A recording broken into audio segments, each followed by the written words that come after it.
Betsy and Thomas here for the American Intelligence Media. Today's audio is really geared for those of you that have been with us for a few years and have been watching the constant information that we're grabbing from the mines. Every day we're getting closer and closer to truth, and where does all of this corruption reside in the world? And what we're going to do today, we want to pave the way for some big intelligence drops that we have coming up this week, and we need to ground it with the foundation of where we are today. So in the swamp today, we know the names like Peter Strzok and McCabe and John Brennan and the Ohrs and all of that. And we also have proven with evidence that these people are connected to the Brits, and they are connected by Alison Saunders, Arvinder Sambei, Robert Hannigan. We've named the list. We're going to keep going through this trail to show you how this British operation, this imperialist operation to take over the world, has really been with us for quite some time. And even though you may have only been born a few years ago, this operation has been born a long time ago, and it intends to take over the world. That's the beast we're seeing here. And we have to all kind of see this picture in order for us to combat the enemy. Thomas, how do we get started to tell this huge, big picture of history that's never been told in our American history books before? Well, Betsy, you're so right, and it's hard to know where to begin. But let's just say that when they try to accuse Trump of racism and white supremacy, they're looking in the wrong place. They need to look at the Queen of England, the monarchy, the Privy Council, and the very people who conducted the attacks underneath the auspices of Russians attacking us. It wasn't. It was British attacking us during this 2016 election. The interference in the election is 100% proven. We've already shown it over and over and over again in many different realms. But Robert Hannigan spying on Trump Towers using GCHQ in Fort Meade, Maryland, NSA, in an absolutely unprecedented Five Eyes agreement of spying on an election and then manipulating that information. And then you have, as you point out, Alison Saunders, who was the chief crown prosecutor, came over and met with the Ohrs. Okay, the Ohrs, who are the spies. These are Russian spies. These are spies who worked with Christopher Steele. Bruce Ohr should be put in prison. Nellie Ohr should be put in prison. They met with Alison Saunders, the top, that's like meeting with the top lawyer of America, the Attorney General, and yet sneaking them over to meet with criminals in Britain. It'd be equivalent to that. And then Arvinder Sambei was, and has been since 9/11 and before, was the handler of Robert Mueller and the handler of James Comey. She was the FBI coordinator in Britain and was the person who, for Crown Gate, British interference in an election, was the person. You have Richard Dearlove, MI6, basically retired, working with Christopher Steele, working with Stephen Halper. These are all Brits, okay? So when we are saying that the British are not our friends, and they haven't been, that goes all the way back to before the American Revolution, before what we call the First Revolution. We're now in the Second Revolution, pulling ourselves away from the control of the Brits. Now, what we have recently found is so shocking that I guess it doesn't surprise the people who've been studying this for decades, but it might surprise you to find that before World War I, there was already a British pharmaceutical war against German pharmaceuticals. And it was before the war. It was basically the group that pulled together all of the correspondents who wrote for the newspapers throughout Europe, and particularly every major newspaper in Britain. And then, of course, that then spread to America, to propagandist guises. And that spread to America to bring the propaganda here. So these newspaper people, all of them, as well as war correspondents, were all pulled together by a company. And the company is called Burroughs Wellcome Chemistry. And by the way, everything you're speaking about today, I will have a link that, if you go inside, it contains all the documents you're talking about. Because it is overwhelming, but for our deep researchers out there, they will want access to it. Well, we kept thinking that Cecil Rhodes' imperialism was really what was driving the whole thing. But no, then we noticed that we got to include the bankers, because it was the Rothschilds who supported Cecil Rhodes to steal the diamonds and gold and fleece of South Africa, and fleece all of Africa that they could. And so we could see this imperialism. They were using the word imperialism. Now, imperialism means that the British think that they are superior to everyone else. This is white supremacy, folks. Don't look for Trump for white supremacy and racism. You're not going to find it there. He's been given awards for being anti-racist, for being a person of diversity, and he's had literally no complaints until this crazy woman that was in the White House with him in all of his companies about anything to do with racism or anything like that. No, not happening. You go to Britain, and we have found a 1909 document that invited all of the not only invited them, it basically put them on the payroll of the prime minister. So all of, as I said, people on expeditions, anyone in the military, war correspondents, any correspondent in any newspaper anywhere throughout the world were invited to London, and they were wined and dined, and they were given this book that by chance, one copy of it has surfaced through the research of the friends of Michael McKibben and Americans for Innovation. And so what did we find when we looked at this research? The same exact propaganda that was used for the war to trump up the war, World War I, the British against the Germans, when they, cut their lines to Germany, which basically started the war. No, that wasn't the start of the war. It wasn't just Cecil Rhodes in the Transvaal killing 30,000 people in concentration camps. It wasn't the 6,000 who died because of Burroughs' Wellcome Chemistry Company experimenting on them with their typhoid inoculation, which they thought was a vaccine, but it was a serum that they simply took active bacillia and active viruses, put it into a needle and shot it into people's blood, and then watched to see what would happen. 6,000 people they murdered with that little experiment. And we don't know how many tens of thousands of others of the slaves that the British, the white supremacists, the racists, sent out of South Africa to the Caribbean and also probably back to Britain to do these experiments. This picture is so big and overwhelming that you have to take a breath and step back, because what we're finding really is the origins and beginning of Big Pharma, the military-industrial complex, the spying that's going on with Five Eyes, but it goes back to MI6 and MI5, and all that Thomas is telling you about here will eventually make its way into what we see today as the overthrow attempt of Donald Trump right there in Washington, D.C. So hang with us. Continue on, Thomas. Oh, the Brits are still attacking us. They're attacking Trump right now. Boris Johnson is his enemy, but Boris Johnson knows that Trump holds in one of his hands the fate of Britain if they actually can exit the EU. So, what we're talking about is very, very current. Arvinder Sambei, no one's talking about her, but we know and we've revealed who she is. Why isn't Alison Saunders being put on the chopping block? Well, I believe that Jeffrey Epstein's nonsense and all of that came out as just a smokescreen to hide the British involvement in the election meddling, because it's as thick as a brick, from Rob Goldstein arranging the Trump Tower meeting to Robert Hannigan to all the people that I've just mentioned. They were all 100% complicit in an attempt to stop the election, stop Trump from being elected, overthrow President-elect Trump, and overthrow our current president. Still going on to this day. And we still have members of Congress who, remember, the Chamber of Commerce, the U.S. Chamber of Commerce gets most of their money from China, but they get a huge amount from Brits. Why? Because the Brits also have dual citizenship with many Russians.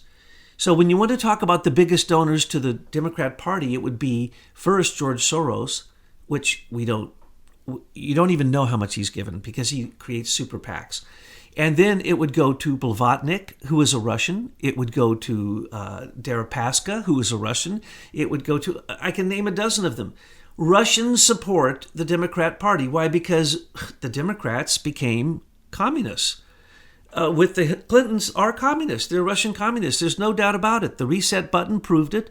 Building the tech city and giving them all of our tech, giving them money for uranium enrichment, giving them the Uranium One deal, which gave them control over all of our uranium here in America, which they were battling with the Brits for, by the way. And we've revealed all of that. You can go to intelligence reports if you don't know what I'm talking about. But what we're talking about here today is that the Brits are not our enemy. Now, is the Queen a bad person? No. I love British people. But do I love white supremacists? No. Do I love racists? No. I'm sorry, I disagree with you. You can't say the Queen is a nice person. She's the head of all this stuff. I said she might be a nice person. Well, look, when we look at the history of what the Brits have done, let's go back to Wellcome and see what it is that we found that was so awful about the start of this company. Okay, let's just look. Every single time we look, it goes back to the Brits using the same exact methodology. And so, Arquiva. Who knew that almost every cell tower in America is owned by the Brits?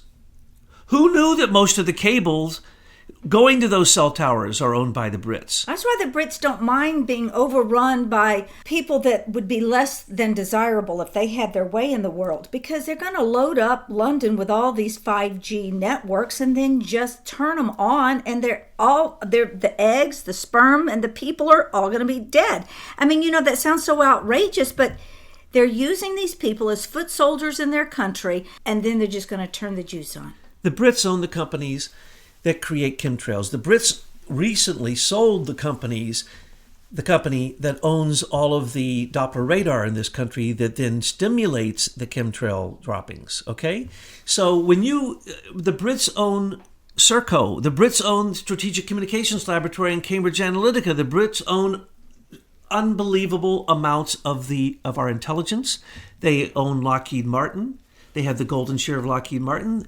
On and on and on and on. So what we found, which is even more shocking perhaps than all that we've pointed out, the military-industrial complex, we can understand that. And then we pointed out the Queen's control of substances, resources through Rio Tinto. And that's why there's 54 Commonwealth nations, because those are 54 countries that the Brits went to, made them a colony, stole their resources, used their white supremacist nonsense on them, and then later put an offshore banking system there so that people could, especially the Brits and especially the monarchy and then the elites and the Privy Council and the Pilgrims Society take their money and put it in offshore accounts before any taxes happen. That's what happens with the hedge fund managers who do they pay the lawyers to be the Mellon Optima? That would be Robert Mueller. Bridgewater? Oh, that would be Comey. Okay, so you get the highest lawyers and law enforcement people in the country who then go out to hedge funds, and George Soros' quantum hedge fund has never paid a penny in taxes. And he turned around and gave $84 billion back to non-government organizations that control a tremendous amount of the narrative in terms of politics and elections, and the way that the money flows here. So and George Soros remember, he is basically a member of the Privy Council because of Geoffrey Pattie and his association with the Malloch-Brown and other Privy Council members who are on the Open Society Foundation. So the Brits aren't our friend. But what we've now discovered is corporate intelligence through Burroughs Wellcome Company, which is a chemical company that makes all kinds of pills for every type of illness all the way back to the late 1800s. And this company started the propaganda against Germany because you can clearly see it in the propaganda. They had some medicines, this Burroughs Wellcome Company. Let's just call it the Wellcome Pill Company. But they also gave shots. So they started uncontrolled, unmitigated human experimentation with vaccines, where they killed, just in the Transvaal alone, as I just pointed, documented 6,000 people experimenting with typhus inoculations. Okay, well, typhus didn't even exist there until they brought it there. Then they got the plague. Well, the plague wasn't there. They brought the plague there. So what were these corporate intelligence group that was then called together, had this conference in 1909 and put under the direct secret control of the Prime Minister of England? What was their real intent? Well, their intent was very simple. They had the first military-industrial complex contract. They provided the medical kits for the entire military, for expeditions, for anybody doing anything as they went out with their white, supremacist, racist, imperialistic attitude from Britain, what they called the Home Committee, and then there was the Colonial Committee. Well, as they went out to the colonies, just like the British East India Company conquered those colonies that they were doing trade with, they also, as they were doing that, contracted illnesses. And so the white supremacists in Britain had to figure out a way, as well as the Dutch and as well the Germans and the Hanseatic League, as they were trading with these foreign countries and far-off places. They were contracting illnesses, and a lot of the people were dying, so they had to come up with these attempts to stop the illnesses. But at the same time, they took live viruses and spread them all over the world through these inoculations, as well as their experimentation showed not only how to save the white folk from the black folks' illnesses, but also how to kill the black folk with our own illnesses. And that is exactly what happened. They were actually medicine chests that were weaponized. They were brought out into the fields to kill people. Bill Gates is still doing the same thing with his green program, he calls it, in Africa. Look it up. Look at a video. He'll proudly tell you that his green program, if completely enacted, will kill 17% of the entire population of Africa. And he's saying it with a smile, with pleasure, because he and his dad was Margaret Sanger's lawyer and was always the lawyer and still is one of the main supporters of Planned Parenthood, which is nothing more than an abortion clinic. And so you have Bill Gates and our own age doing the exact thing by giving out inoculations that sterilize and vaccines that kill. It's more than abortion clinic. It's straight out baby parts harvesting. And what was really surprising in these documents that we found on Wellcom is that they saw that organs and tissues from animals could help heal humans. And then they begin to slip in how they describe it, where it becomes apparent that somewhere along the line they found out that perhaps human body parts and tissues and fluids worked even better than animals. And then you begin to see these medicaments that come up, like these liver pills and what were the gallbladder pills and things that were, say on the packaging, they are made from these organs. Oh yeah, they got a pill for gonorrhea that will give you gonorrhea. They got a pill for acne that will really mess up your skin, okay? And these pills go way back to 1909. Almost none of them have come into our present age that haven't been radically transformed because the way they produced them was just inhumane, and it was nothing more than the same type of human experimentation that was going on in Germany at the time through Kaiser Wilhelm's Institute in the Weimar Republic. So the question arises is, did they use the United States and create some false flags prior to World War I to draw us into the war to help them, the British and their chemical companies, to defeat the Germans so that they could infiltrate and grab the patents and also suppress the kinds of medicaments that the Germans were coming up with that were natural and were working? Well, you're absolutely right. And they did pull us in with propaganda. And that was Woodrow Wilson was, Colonel House basically told him what to do. Woodrow Wilson was the weakest president maybe ever and one of the worst ever. And he allowed the inquiry, which was nothing more than these British bankers and British and robber barons, American robber barons who had British support, British financing, and in many cases were British. And so we were pulled into World War I, and this is the critical factor we want to say right here.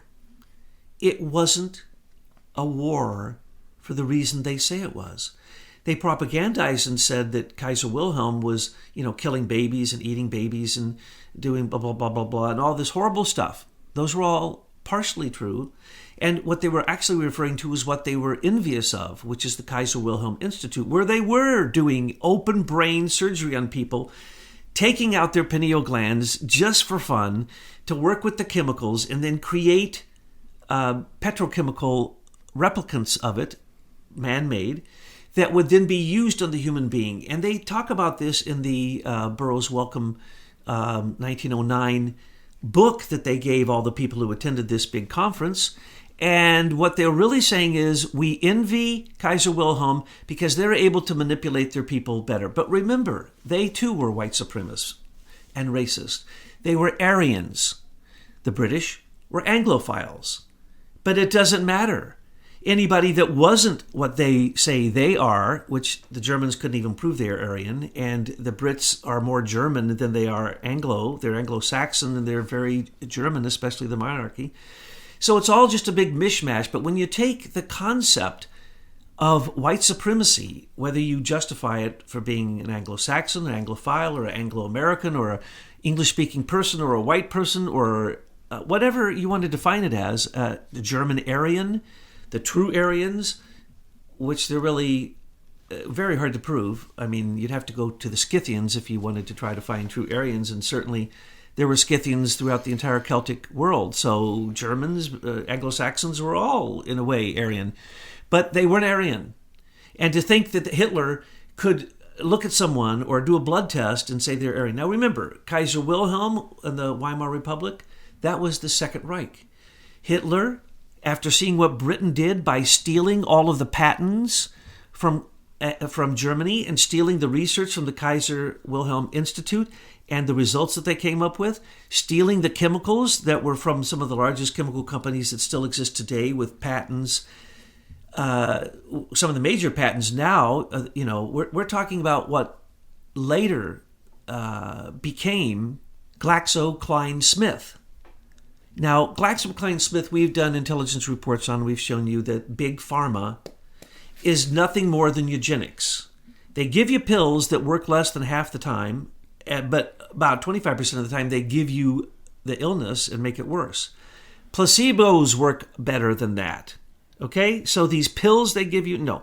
But these are the evil people who came up with vaccines and shooting live viruses and bacteria into you from the worst places they could. These people also went out to the far reaches of the world and found the worst poisons they could and put them into a needle and shot them into people's blood to see if they could make them immune to them or how they would affect the glandular system. This is the worst type of human experimentation in human history. And what's shocking is it was before the War Board of Britain. They called it the Imperial Defense Committee. In other words, white supremacists were going to take over the world with hegemony through a corporate big pharma control of petrochemicals, basically, which, remember, that's what they were getting at that time. They were finding out the power of oil, and everything was going towards oil. And so the Brits, to this very day, are still doing the same thing. And we in America have followed in suit.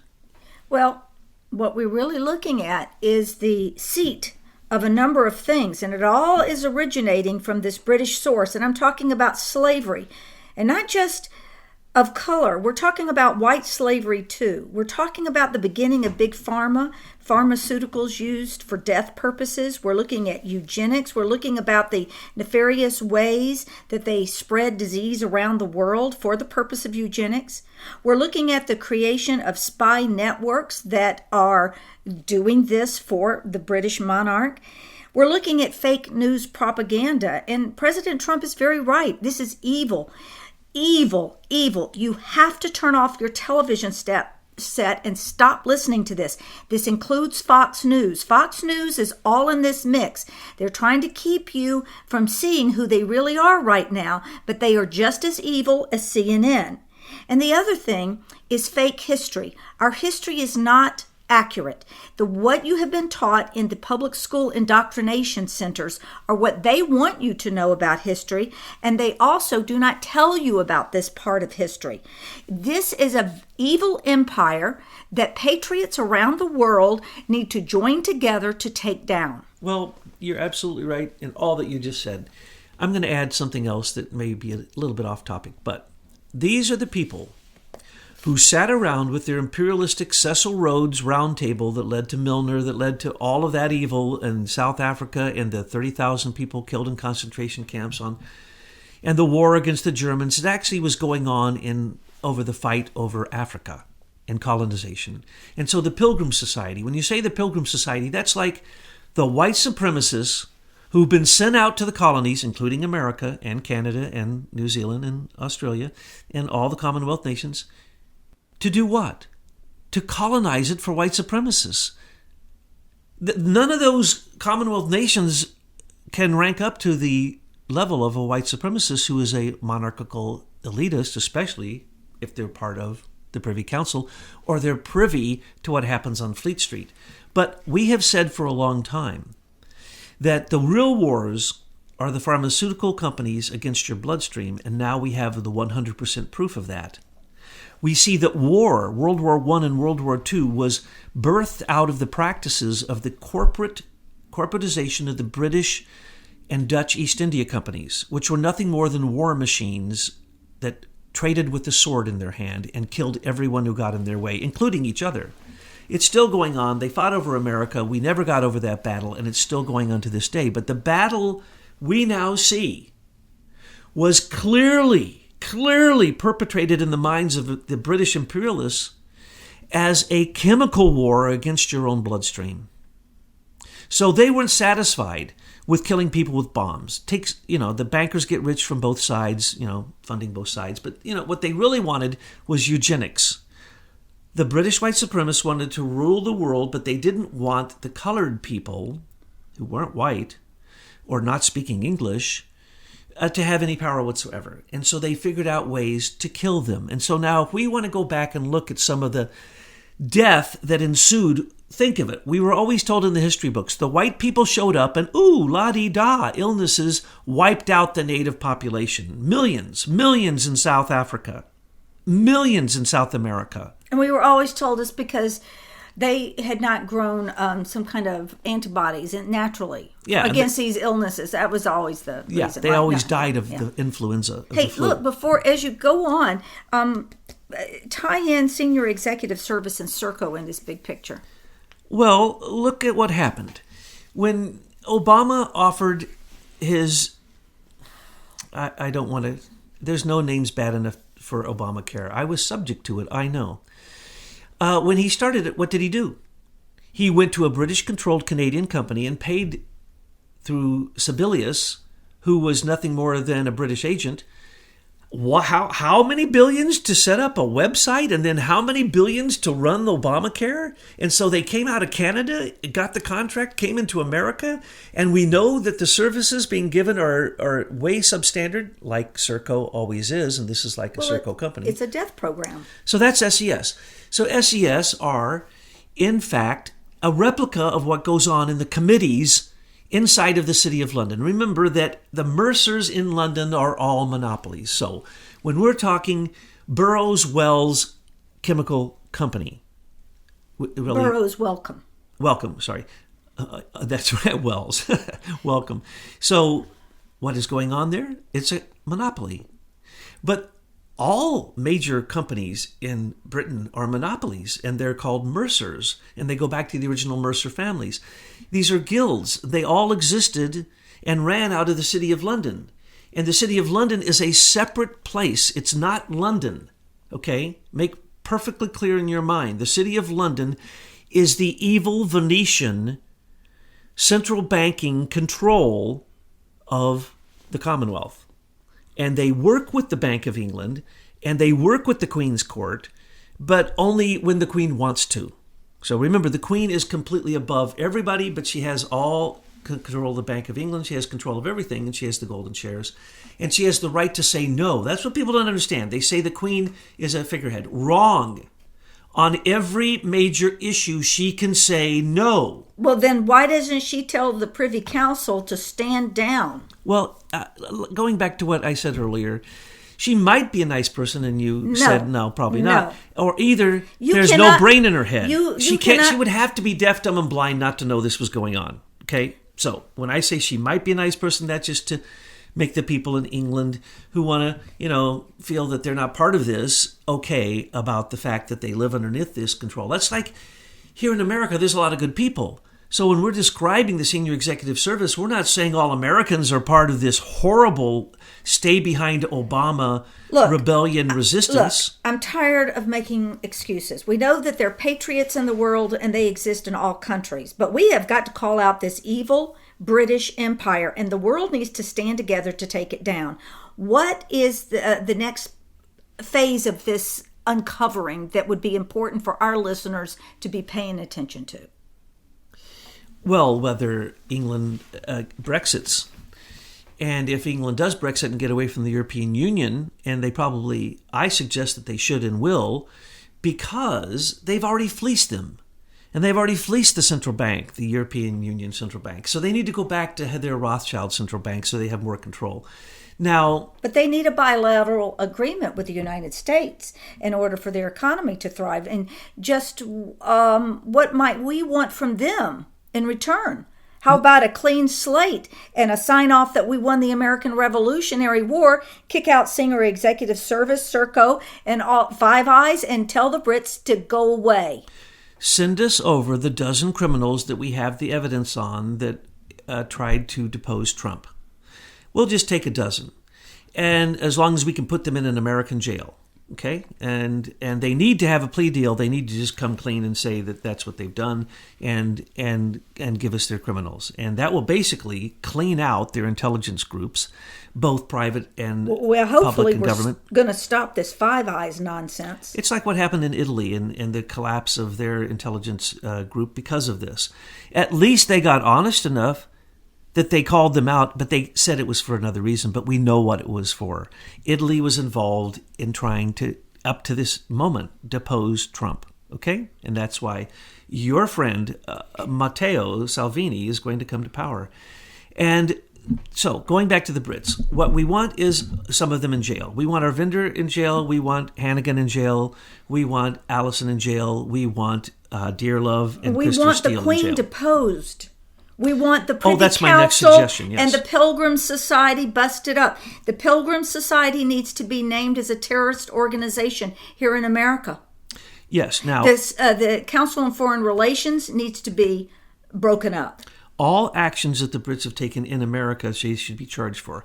All Canadian companies acting under the auspices, truly, of the monarchy of England, we're not going to let you hide. We're going to go after you too. So we're going to go after the Five Eyes Agreement, and we're going to go after Britain and Canada, and the monarchy needs to be deposed. When the monarch, first off, we cannot charge people in Britain for the crimes they've committed there because they're not crimes there. Yeah, but they're enemies. They're subjects. They are not citizens. All right, well then we need to call war against England. Well, that would be okay. Now, war can the next step. Excuse me, I want to say something. War doesn't have to be the way we envision it in World War I and II. It could be an economic war. It can be putting sanctions on Britain until the Queen falls to her knees and kisses Trump's feet and says, "What next, sir?" Instead of falling to her feet at the Knights of Malta and kissing the feet of the Pope. Right. And the next person on our list here at the American intelligence media, after we get the Queen deposed, will be old Pope. Did you hear? The Jesuit chief came out today and said that every country in the world should be welcoming migrants. It's what they have to do.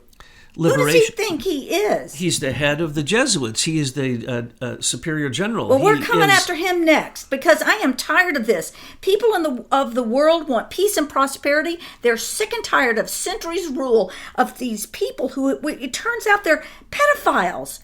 This is liberation theology of the Jesuits, which is nothing less than full-on Marxism. Chaos Marxism, I call it. You could call it fascism. You could call it socialism. I call it Satanism. Communism. But yes, killing children is certainly part of it because that happened in South America through the Catholic Church and our current Pope Francis condoning it. And the head of the Jesuits was part of it. And while everybody is looking at Prince Andrew for being a pedophile, why don't you turn your gaze into that creepy Prince Charles? Well, first, once we get them out of the European Union, once we get an agreement with them, a trade agreement. We can then put sanctions on them if they don't give us what we want. Now, should they depose the monarch of England? Absolutely, because of this corruption. It would free the British people, too. Absolutely. And what will happen is then they can actually create a constitution that allows them to be citizens and to have rights. At this moment, they have no rights. The monarch has all the rights. The monarch even has a court that overrules all other courts below her. She's got a bank that overrules all banks below her. No one's able to look into her business. That's the law. You can't ask about the Queen's business. Well, the Queen's business is to steal the wealth of the Commonwealth nations and put it in her offshore accounts. We all know this. So you got to get rid of the monarchy. You got to create citizens and not subjects. You have to create a constitution there. And when you do, which is probably too late, because right now they have tried to distract from what they're doing by doing what? Their pedophilia is institutionalized in the Parliament. Their offshore account theft is institutionalized. They even took a vote. Which one were they going to give up? And they gave up their offshore accounts. They wouldn't give up pedophilia. And then they put forth a bill to make the right of consent for children for sex 6 years old. So that's who we're dealing with. Now, they're going to have to change radically, but they have invited the invaders in. And remember, 5G is active there. Nobody's going to have any more children. And they invaders or not. And they own the companies for these telecommunication cell towers that emit 5G. And to their own admission, it's lethal. Arqiva is the company that has all the 5G, had the towers that the 5G is on, as well as the small towers.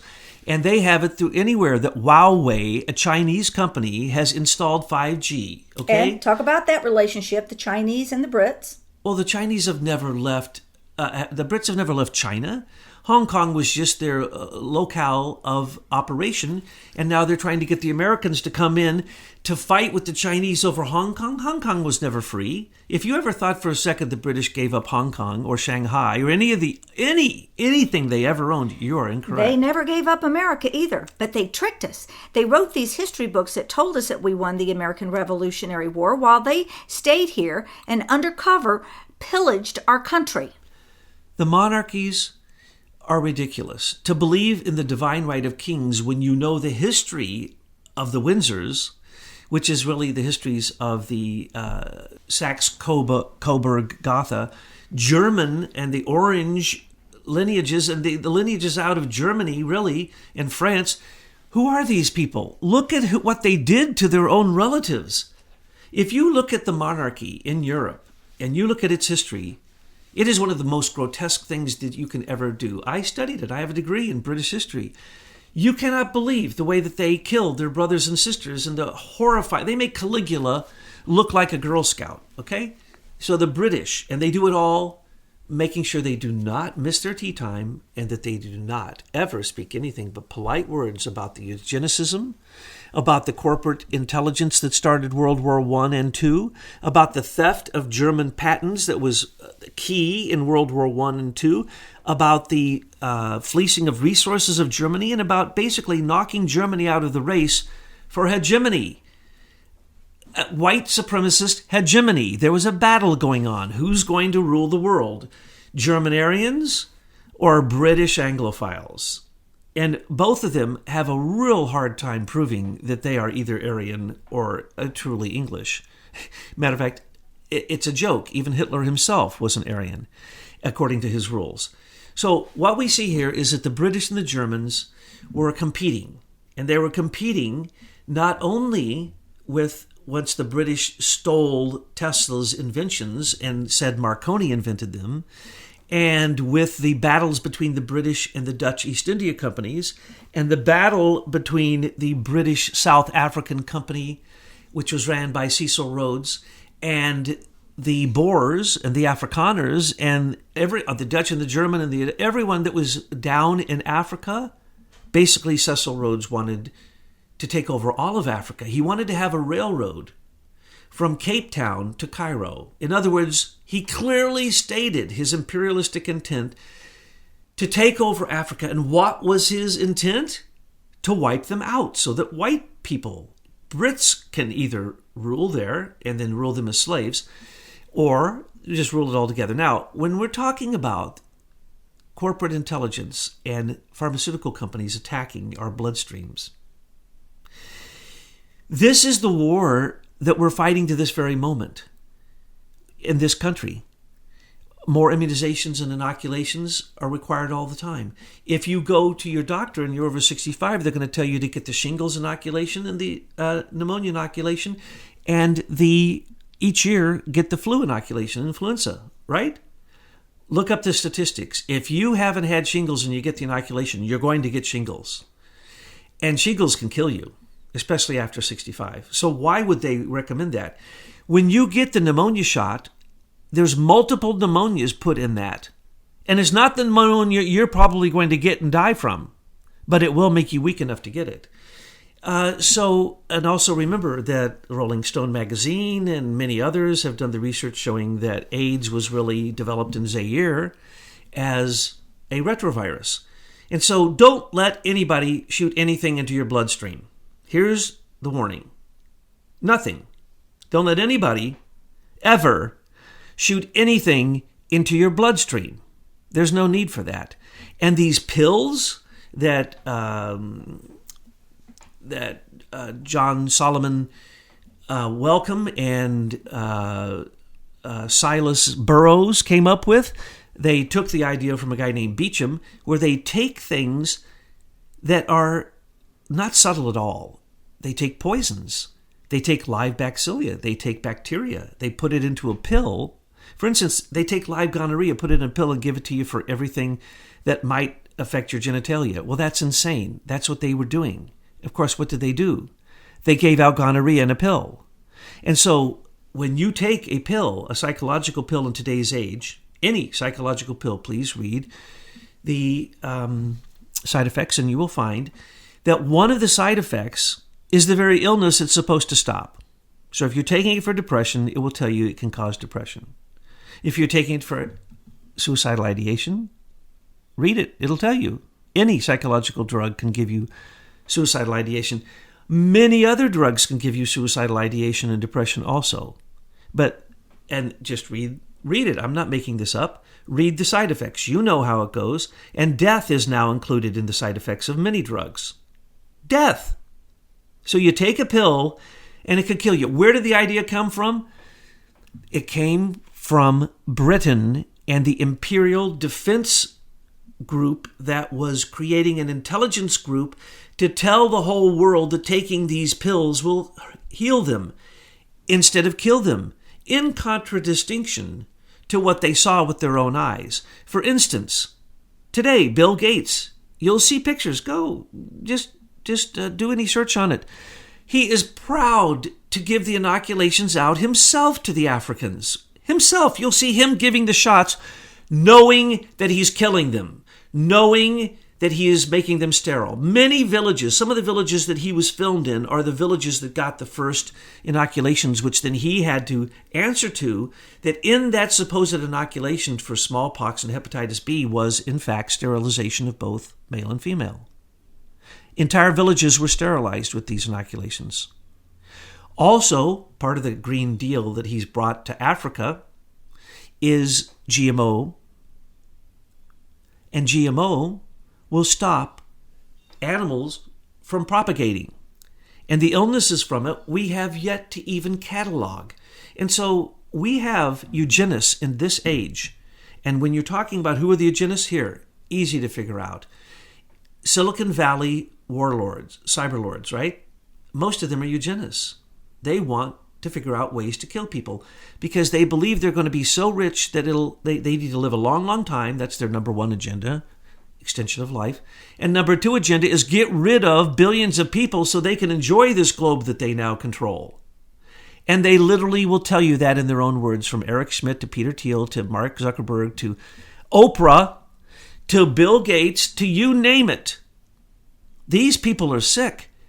And they basically, I think that the wealth makes them into sociopaths and that they can sit around talking about how they're going to kill people, whether it's an entire race, a nation, whether it's, remember they gave out the hepatitis B shots and they ran whole page ads in America and said that if you're gay, you better get a hepatitis B shot because you are probably going to get hepatitis B.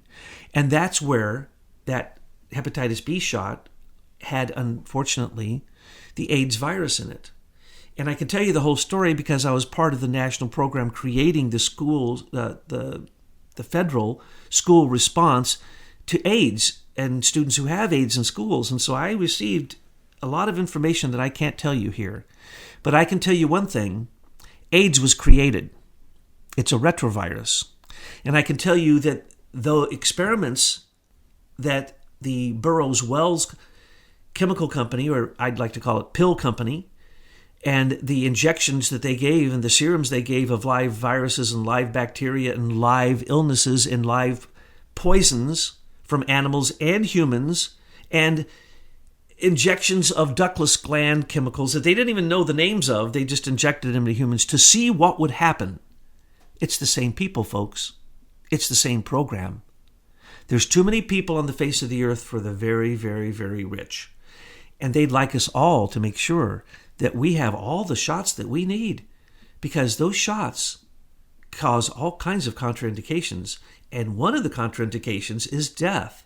And certainly, with what we see in Zaire, what we've seen throughout Africa with Bill Gates, what we've seen in other countries that people, the white supremacists and other supremacists, think that they can manipulate and experiment on, we have already seen this. So don't believe for 1 second that Ebola is real. It's real, and it was weaponized. Don't believe for 1 second that AIDS just appeared in the human being. No, it was weaponized from green monkey liver, dormant virus that is called herpes. A green monkey dormant herpes virus is what was turned into a retrovirus and weaponized in Zaire and experimented on people in Zaire. And so when you want to look up the HIV numbers in Africa, you'll find that some countries do not report because the numbers are actually so high that it would scare everyone. And where does Ebola and its weaponized form crop up? Right next door to Zaire. So Zaire and Africa has always been the place that these experimentations went on, and now we find that the Burroughs-Wells chemical company, pill company, vaccine company, serum inoculation company, insane war-generating company, the enemy of Germany, and the people who went over and stole the patents from Germany, both after World War I and after World War II, and brought them to Britain and basically controlled those patents, led to what we now have as the big pharmaceutical cabals and the big high-tech cabals stealing patents through Serco, a British company, before they ever get anywhere. They are reviewed by a British company before the Americans even get to use it. Believe that or not. Every patent you turn into this country goes to Britain to be reviewed before Americans look at it. Okay, that's how institutionalized the Senior Executive Service has made British control and British access to every sensitive aspect of America. I mean every aspect, from central banking to, of course, the Federal Reserve and banking, the stock market, the derivatives, the mortgages, you name it. There is no place that money flows that the British haven't set up a toll booth here in America. And every time we look, we find out a new one. Cell towers? Arkiva. Just found it out a couple days ago when someone said Crown Castle owns all the cell towers. Well, they were incorrect, because the British sell their companies so fast that now it's a new company, and it's already changed hands 4 times since it was Crown Castle. Okay? That's what the Brits always do, and they usually go through Canadian companies, and then it always ends back up in a same name company in Britain with LLC or PLC after it. And who are those people? The people who collect all the money from what we in America do in dummy British companies that send the money to the Brits. This is no exaggeration. This is from the USAID, from OPEC, to the Crown agents and their supposed philanthropy, to Serco, to the SES agents who work for them, to Arvinder Sambei, who controls the FBI, to Alison Saunders, who controls the DOJ. I mean, we are talking about the controllers of the top agencies in our federal government do not answer to the president. Now, maybe some of the ones he's appointed do, but not the ones Obama appointed. They answer to the British system. So, please remember that when we say that the British are not our friends, we're talking about the British system and the Commonwealth, the United Kingdom, and the monarchy, and the elitists who create the Privy Council, and the elitists in the City of London who control Fleet Street, who basically control the banks, media, and the courts. So really, we in America as citizens need to stand up and say we are not British subjects. We are free American citizens.